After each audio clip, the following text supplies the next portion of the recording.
Y ya mismo comenzamos con el tema propuesto para el día de hoy por la profesora Adriana Herrera. Adriana, nuevamente, bienvenida y bueno, adelante. Muchas gracias. Hoy vamos a empezar a abordar el tema del ferrocarril en Argentina y en Mendoza. Como es un tema muy amplio y con muchísimas aristas, lo vamos a ir segmentando en distintos programas. El ferrocarril surgió, irrumpió así en la historia de la humanidad en el contexto de la segunda revolución de la historia. Habíamos dicho que el surgimiento de la agricultura fue la primera revolución. La revolución industrial del siglo XVIII es el segundo gran cambio en la historia de la humanidad. Estamos atravesando una tercera revolución, que es la de la informática, la de la tecnología. Bien, el ferrocarril, la locomotora, surgió en Inglaterra, justamente producto de la revolución industrial. El primer tendido de vías fue de Liverpool a Manchester en 1825. Y acá en la Argentina lo que quiero indicar es un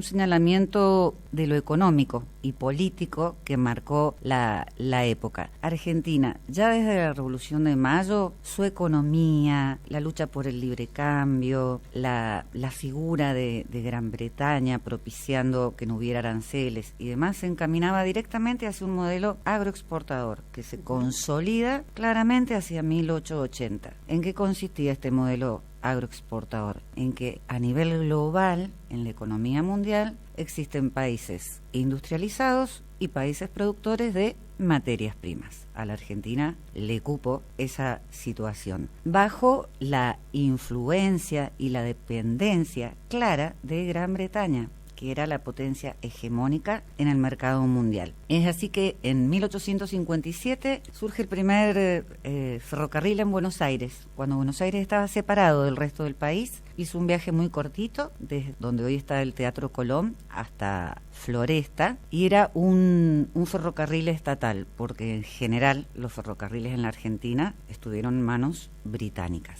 y francesas, pero la mayoría era de capital británico. Y acá en Mendoza la importancia del ferrocarril fue grandísima. La economía mendocina siempre estuvo vinculada al Pacífico, a Chile.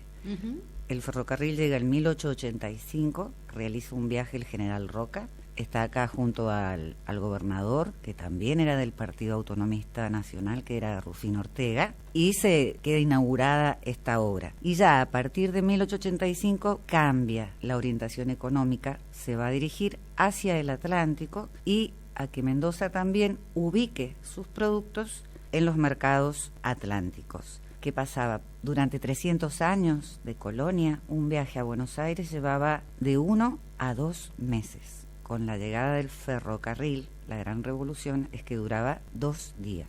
Claro, impresionante. Claro, fue una transformación. Y además con eso nosotros venimos uniendo, Adriana también, ¿no? Hablamos de los arrieros, hablamos de los transportistas, hablamos del tren y que de alguna manera también va llegando el progreso y la vida a los diferentes pueblos, y con ello también no nos olvidemos de los inmigrantes. Claro, es que ese es el dato importante. A partir de 1880 hay que recordar que había toda una política de inmigración y, por ejemplo, con el tren llegaron cargas, transportes, comunicación y personas, sobre todo inmigrantes. Yo busqué una lista de las bodegas más antiguas de la zona de Cuyo, de fines del siglo XIX, que es la época que estamos hablando, y por ejemplo, hacia 1870 en San Juan están los Grafiña, acá en Mendoza, en el sur, están Goyenechea, Escorihuela Gascón, Felipe Rutini con la Rural, Santa Ana, Norton que había venido contratado para trabajar en el ferrocarril trasandino, que hoy no vamos a tratar ese tema. Finalmente va a instalar en Luján una bodega en 1919. También está José Gregorio López Rivas, que en 1898 ya instala una bodega acá en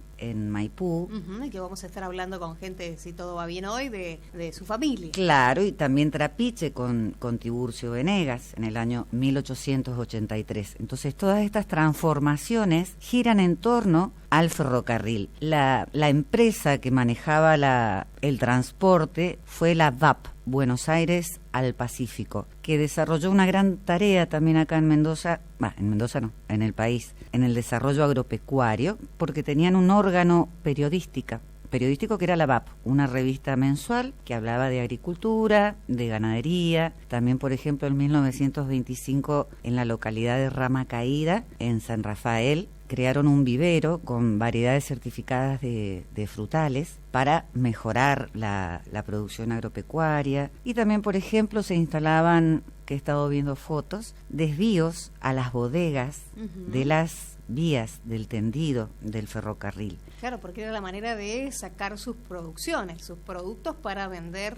en otros lugares, ¿no? Tal cual, se incorporaron vagones de toneles, depósitos de almacenamientos, bueno, cantidad de trabajos, de oficios y de industrias en torno al ferrocarril. En líneas generales, ya señalamos que los ferrocarriles mayoritariamente estuvieron en manos británicas. En 1948, durante el primer gobierno de Perón, se llevó a cabo la nacionalización de los ferrocarriles, que este es un tema muy controversial historiográficamente y también a nivel de discusión política. Y finalmente, para señalarlo, pero también plantear una reflexión, el último tren de pasajeros que circuló acá en Mendoza partió de la estación central el 10 de marzo del 93.